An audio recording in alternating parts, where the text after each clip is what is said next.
example, if we said that there is 10 construction workers for every 1 million project, then that means there would be 100 construction workers for a 10 million project, or there would be 1,000 workers for a 100 million project, assuming my ratio is correct.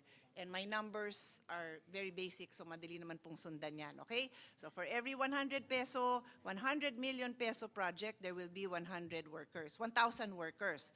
So nung nagkaroon po tayo ng ghost projects na worth 100 million pesos, pwede kong i-argue na 1,000 construction workers ang nawalan ng trabaho dahil nga may ghost project. So let the record show that the Secretary answered yes, kasi hindi naka-on yung mic. Yes. Tama po, Tama. Madam So Chair. during the ghost project era, for every 100 million pesos, and again, this is just a estimate, I'm saying 1,000 construction workers, hindi na nga nakapagtrabaho, ninakawan pa sila ng sweldo.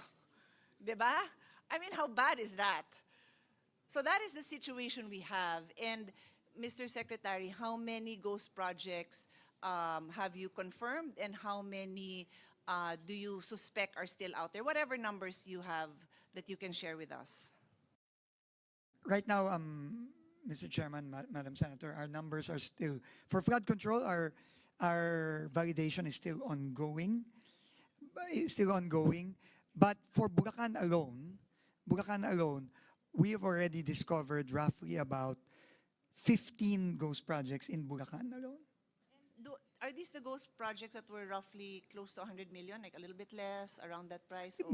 Most of them po are within that range, between 100 so to 140 using my million. guesstimate of 1,000 workers for every 100 million peso project times 15, that's 15,000 workers that never got a job and ninakaw pa yung sweldo nila. That is correct. Correct. Madam Okay. Chair. So that is our situation that you discovered. Kumbaga, nadiskubre mo na yan, wala ka namang kinalaman dyan, nadiskubre mo yan, at marami pa sigurong iba dahil we know that you are investigating other regions, di ba? May mga narinig na rin tayong mga ibang probinsya. So we know that for a fact that that is ongoing. So, this is the next point I'm going to bring up.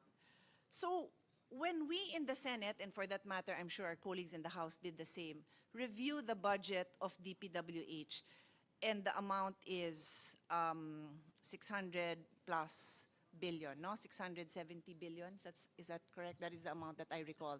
And then the Secretary had requested, sabi ni Presidente, babaan nyo yung budget, and then the Secretary informed the Senate, babaan nyo ng 50-something million. Tama? 53? Tama ba, Mr. Chairman? Yung paano yung binawas natin? 53 billion. Parang 53 sa magic number. Yun din yung sa PhilHealth na NEP na kulang tayo ng 16 billion. Just to say, okay, kung mga may numerologists dyan, 53. Okay, 53 billion yung, ha? Natandaan ko lang. 53 million yung natanggal sa Senate version. And that was based on the recommendation that the DPWH gave us, correct? Sorry, no. Let me clarify. In the committee hearings, I was asked a question, Madam Senator. If the DPWH cannot bring down the price of materials, will you agree to a 25% across the board cut? And my answer during that hearing was yes. However, we were able, based on the directive of the President, to reduce the prices of materials as far as cement, steel, etc. That's later. That's No, okay. later, So yes. let me just go chronological So order. the 53 billion, I just need to correct it, Madam Senator, did not come from DPWH. Okay. But the Senate used the input that the Secretary provided and came up with the 53 billion. So sa Senado na yan, no? We came up with that number. Yes, which I tried to clarify in today's, Correct.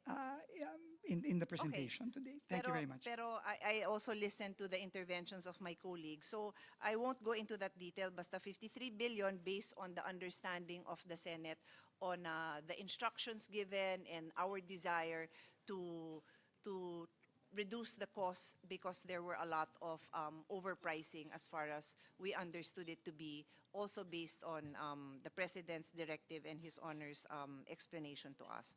So having said that, may 53 billion tayo ngayong binawas.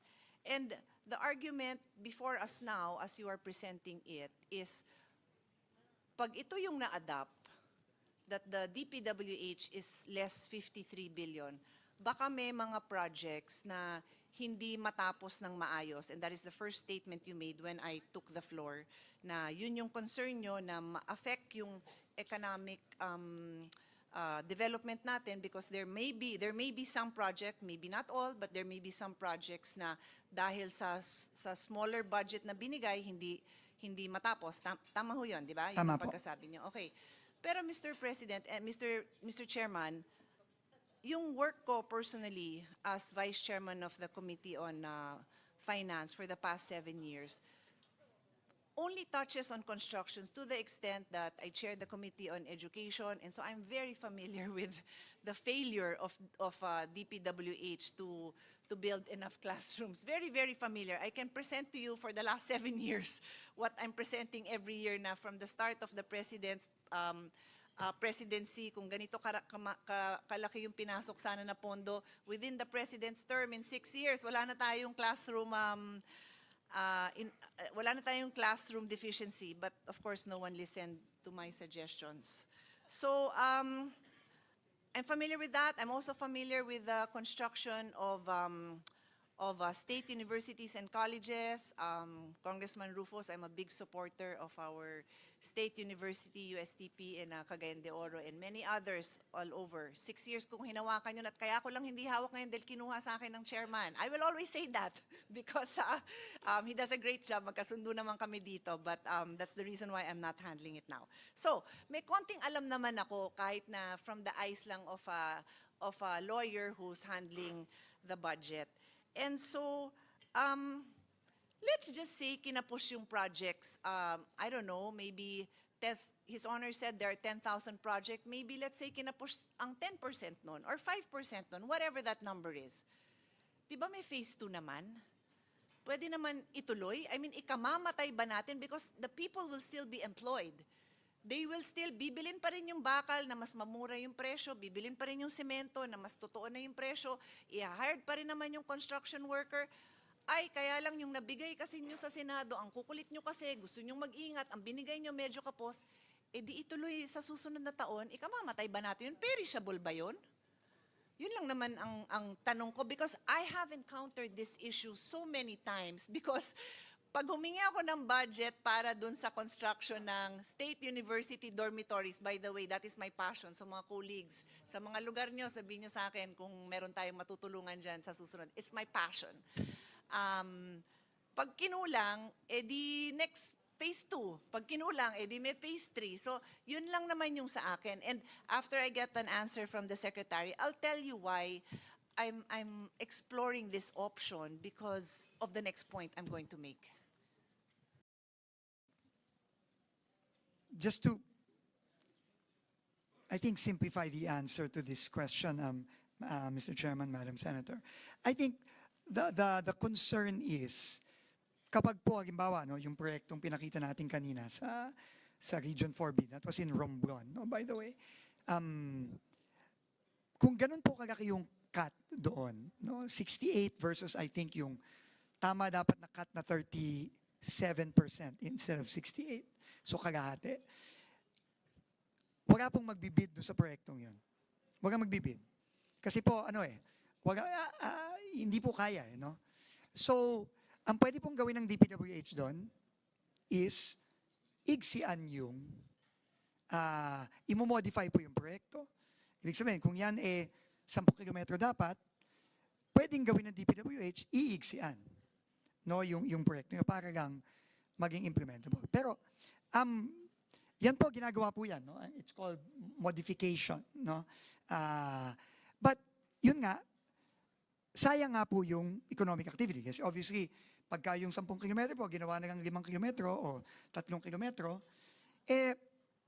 lesser economic activity po yun, mas maigsi yung trabaho, yung araw na pagtatrabahuan ng ating mga kababayan, etc. At mas konting simento, mas konting bakal, etc. So yun po ang real effect po ng isang proyektong tulad nung pinakita natin kanina. Pero tama po kayo. Marami pong mga proyektong DPWH na hindi natatapos ng on time, no? Pero ganun po ang immediate effect kung susundin po natin yung nasa Senate version. So, tama po kayo, we can live with it. We can, to be quite honest. But that is the real effect. If a project is reduced from 41 million to 13 million, when the real price based on the new prices is a project of 30 million, then there will be an effect on the project itself. Yun na po, we're just informing the honorable members of the BICAM of that real effect.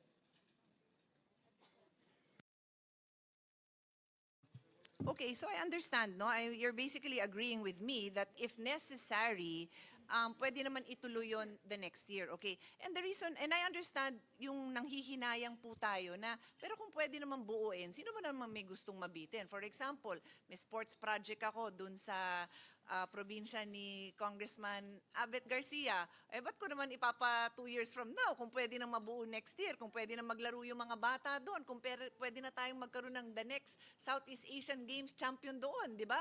Bakit nga naman? I agree. But, ito na nga yung next point na sinasabi ko. Mr. Secretary, you will recall how important communication is, especially during the time that you were the COVID SAR, the vaccination SAR. No less than WHO emphasized that one of the pillars in addressing this COVID epidemic was proper communications. Apat lang yung pillars nila, di ko na maalala yung tatlo. Pero yung communication, imagine, was included in the pillars, communication. So ito nangyari. Nabalitaan na merong mga flood control and massive corruption in DPWH. And the President made a statement about it.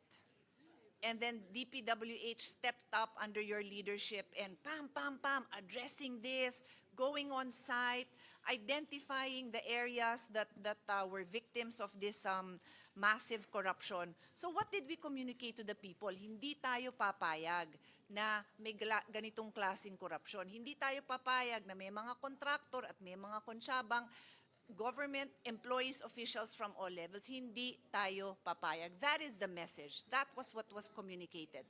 So when we step into this BICAM today, ang bit-bit natin lahat, or at least namin sa Senado, nag-reduce ng presyo based on that same communication, based on that same script. Ito ang gagawin natin para sa taong bayan. We will show up. We will not allow this to happen. So when you come back now and tell us, nagbago na yung script, there's other reasons why hindi natin pwedeng babaan. Napakahirap kasi wala tayong enough time na i-communicate ng maayos sa taong bayan yan. Kahit ako, nahihirapan akong intindihin, sikmurahin because we made an across the board, across the what do you call that? An all of government, all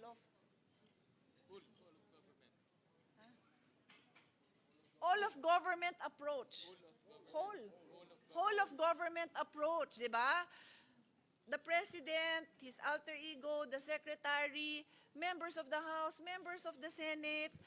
Tapos, ang pinangahawakan ng mga tao is we will not allow this overpricing. I know it is not as simple as that. Many times, personally, I have had to make tough decisions in pushing for measures, including, let's say, the CREATE law. Hindi naman lahat masaya ang mga businessmen doon dahil may mga tinamaan.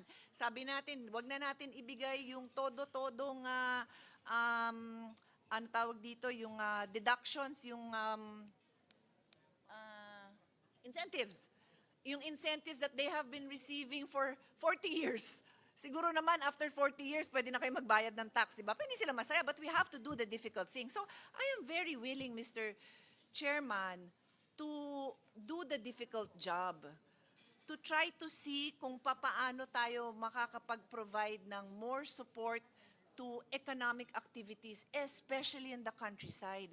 But it cannot be at the expense of people thinking that we are backtracking, thinking that ngayon, okay lang sa atin na ibalik yung presyong mataas. Kasi yun nga yung presyong dinatnan natin nung may korupsyon. Ang hirap himayin, tapos nagmamadali pa.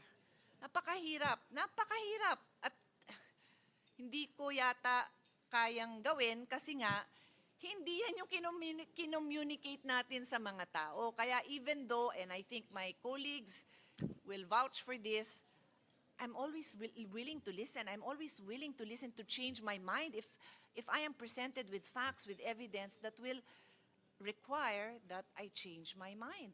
That is our job. Hindi bagay dito yung sarado utak. So kailangan open tayo. Pero ang hirap intindihin. Yun lang talaga. So that is where I personally have difficulty. And you know that, Mr. Secretary, ikaw pa, I always listen to you.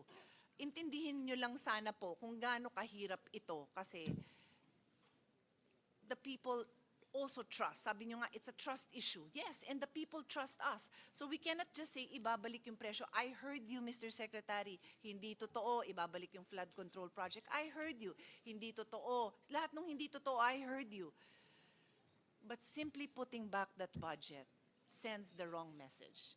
And we know that. We know that. We are all communication experts in our own little way. So, yun po, if somebody can shed light, can improve this communication in the next 24 hours, then let's try to do it because no one here does not want to see countryside development. No one here does not want to support. O baka double negative, hindi maintindihan, baliktarin ko na lang. Everyone here wants to support development in Mindanao, in Visayas, in Palawan, of course. Lahat, hindi, tinuro ko na kanina pa. Lahat naman gusto, pero sa panong paraan na ang tao kaya nilang intindihin na hindi natin tinatalikuran yung ating commitment sa kanila, na hindi tayo papayag na may kalokohan and all, I say all, the safeguards are there. So yun lang, Mr. Secretary, you know me well enough to know that I don't want to make your job harder than it is. I have so much admiration for the work you have done and the work you continue to do. But help us out here because this is not something that we can easily just say, okay lang, balik sa presyong gano'n. Mahirap po. Unang-una po, Madam Chair, maraming salamat. At tama po lahat ng sinabi nyo. This is a trust issue.